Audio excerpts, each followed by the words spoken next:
What is it good for? Well, video games, apparently.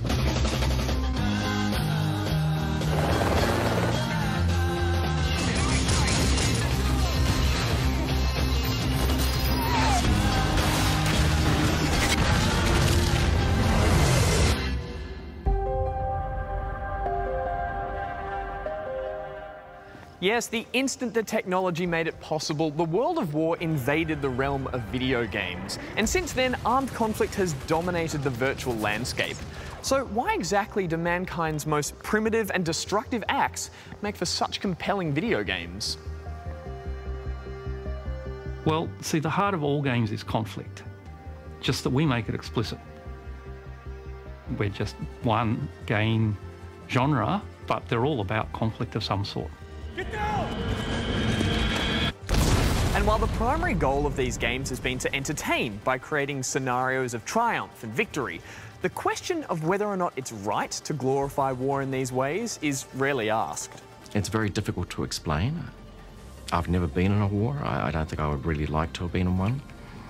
And I know that you cannot, unless you've been there, ever express the feeling that you will find when you're actually involved in a true firefight, where you are killing and may be killed by other individuals. I think that games are entertainment, and there can be many different types of entertainment. Usually when you talk about games, you talk about fun. This is always correlation, like how to make a game fun. But games are a medium, and I think that what it actually brings to the player is some kind of experience in general. And if this experience is about something important, and if it's about emotion, then yes, you have to be true to the history, or try to be true to the history. Dog company, listen up! Men on the beaches are counting on us to take out the coastal guns on those cliffs.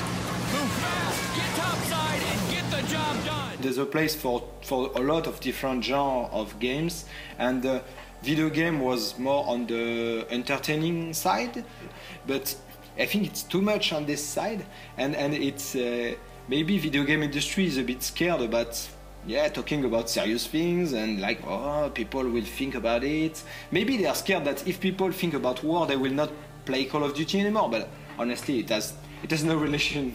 It's they will still play Call of Duty, and they will still be able to play other types of games to make them think. I think it's two different things, and there is place for everybody.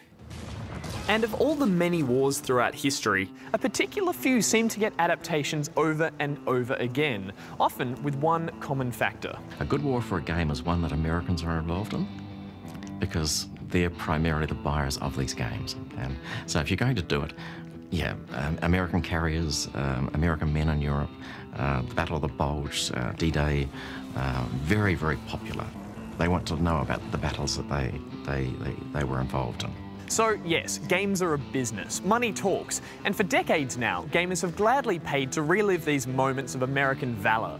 But in 2012, a successful shooter came along that questioned America's right to police the world. And that game was Spec Ops: The Line.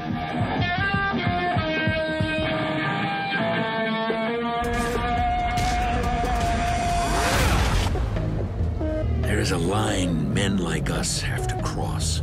I felt like from the start there was an opportunity to take shooters specifically into a more interesting place, or a different place that we hadn't been very frequently, in dealing with mature themes and sort of questioning the reasons why games do what they do. That's the thing that made me want to sort of try out this opportunity for the player to explore what vengeance is, and what's the sort of ethical thing to do in that moment where there's not going to be a happy ending. I feel like games are the perfect place to have that sort of interactive experience, and so I want to see it go as far as it can go.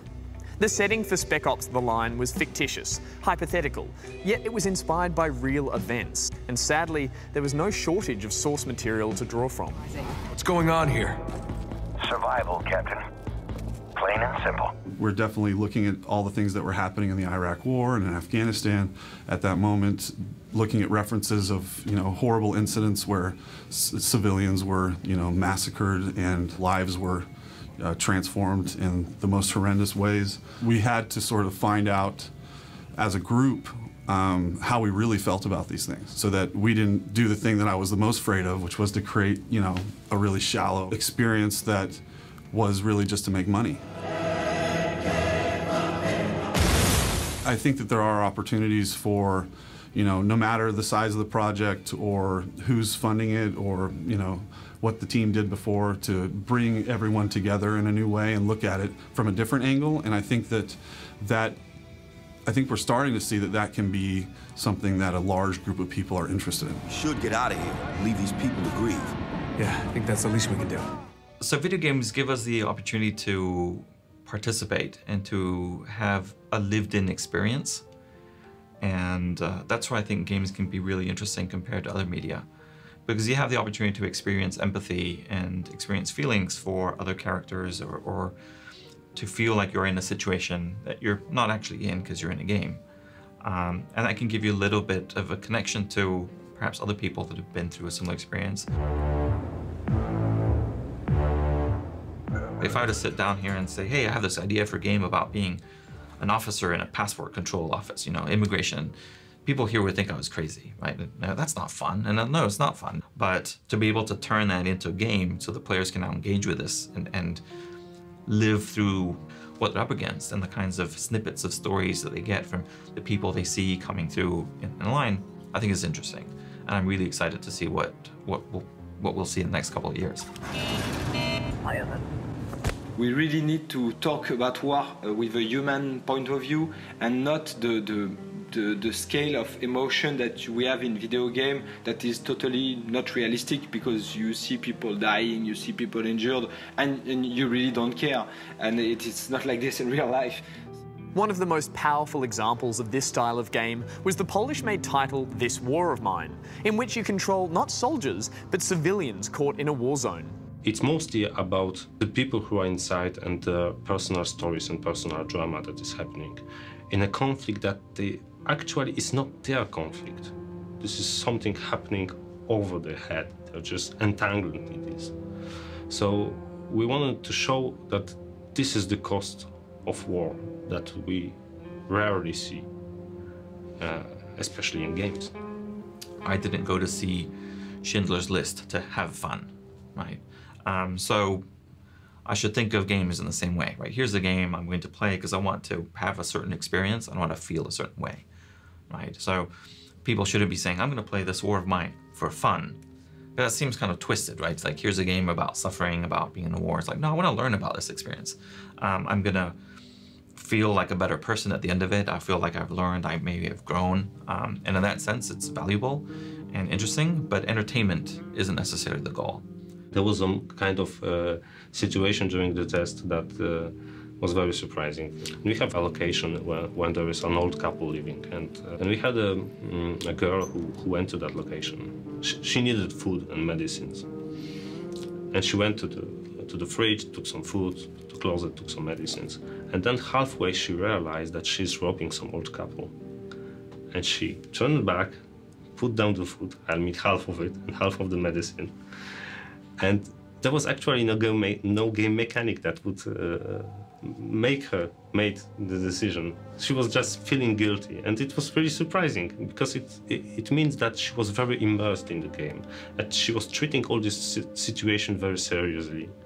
While putting players in the shoes of innocent civilians allows games to emulate traumatic emotions so effectively, a lot of standard military games are still missing one of the most important and distressing aspects of warfare, the waiting game.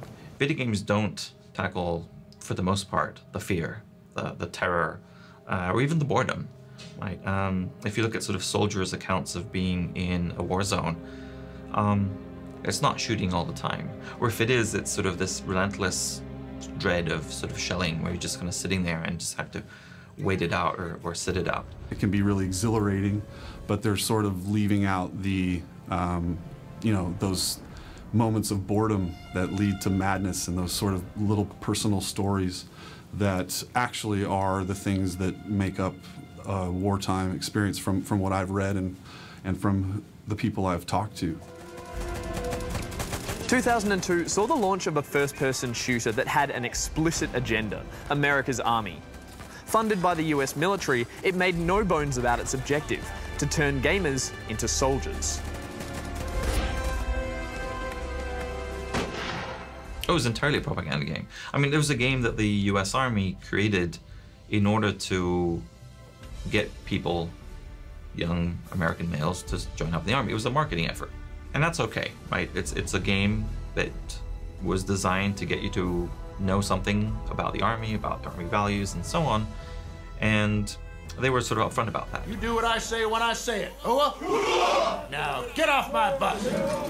To their credit, the Army says this is our recruitment tool. They don't, now that I've gone back and looked at what this game actually is, they're not hiding it, but it is propaganda, and it does come from a very negative perspective, I think. Using these types of games as recruitment tools, combined with things like improvements in graphics technology, virtual reality, even haptic feedback starting to play a role, it does raise the question whether these games are creating a false expectation of what real war might actually be like. I think it's also important to understand that firing a weapon is not the same as pushing a button on a controller. And I think people realize that there are these two different things. That being said, I think war games are closer to war movies than real war. Well, see, my father, who fought in World War II, he could never understand what I was doing, ever. You don't play with war. You don't. It's just something you do not do. But we agreed that, you know, I would stay on my side, he would stay on his. It was hard for him to ever contemplate the fact that you would want to study it, or even look at it, or look at different variants that could take place. Looking forward, many games will continue to use war as no more than an explosive backdrop for exciting action. But when they're at their best, games centred around war can honour the ordeals of soldiers, they can educate us on the risks of global conflict, and most importantly, they can show us a brighter side of humanity that tends to only shine during the darkest of times. Even back in the day, before the internet, they would type us letters and send them in and saying, this is really great. You know, I did this, or I was here for this, or perhaps my father was part of this unit. And, you know, they really appreciated the fact that, in a sense, what they'd done wasn't forgotten. A lot of reactions after Valiant Arts that are from younger people, that they are touched about the game, they're like very moved by it, but also it makes them curious about the past, it makes them curious about what happened. You can't play one of these games without learning a lot, and you can't, more to the point, you can't play them without yourself asking questions. If this is how it was, did it have to be this way?